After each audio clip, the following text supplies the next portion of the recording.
Hi friends, welcome to Vivi kitchen. நம்ம சேனலில் பார்த்தீங்கன்னா மறக்காமல் லைக் அண்ட் ஷேர் பண்ணுங்கள், மறக்காமல் சப்ஸ்கிரைப் பண்ணுங்கள். இன்றைக்கி என்ன செய்யலான்னு பார்த்தீங்கன்னா பருப்பு போட்டு ஒரு கீரை கடையல் எப்படி செய்யலான்னு பார்க்கலாம் வாங்க. அதுக்காக சிறுகீரை ஒரு 2 கட்டு வாங்கியிருக்கோம். வாங்கி நல்லா அரிஞ்சு வச்சுருக்கோம் சுத்தம் பண்ணி. அதுக்கப்புறம் தக்காளி, வெங்காயம், பூண்டு, பச்சை மிளகாய் எடுத்துருக்கோம். கொஞ்சம் பாசிப்பருப்பு, ஒரு 1/4 கப்பு பாசிப்பருப்பு. பாத்திரத்தில் ஒரு சொம்பு தண்ணி ஊற்றி நம்ம எடுத்து வச்சுருக்கிற கீரை சேர்த்து அந்த கீரை கூட நம்ம பாசிப்பருப்பு எடுத்து வச்சுருக்கிற பாசிப்பருப்பு, அதுக்கப்புறம் வெங்காயம், நான் பெரிய வெங்காயம் சேர்த்துருக்கேன். சின்ன வெங்காயம் இருந்தால் சின்ன வெங்காயம் சேர்த்துக்கலாம். பூண்டு, ஒரு 2 பச்சை மிளகா, தக்காளி,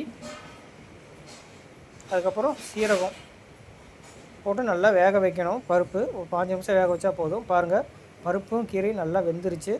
அதுக்கப்புறம் எடுத்து நல்லா கடைஞ்சி எடுத்துட்டோம்னா பாருங்கள், நல்லா கடைஞ்சி எடுத்தாச்சு. அதுக்கப்புறம் ஒரு சின்னதாக ஒரு தாளிப்பு கொடுக்கலாம்.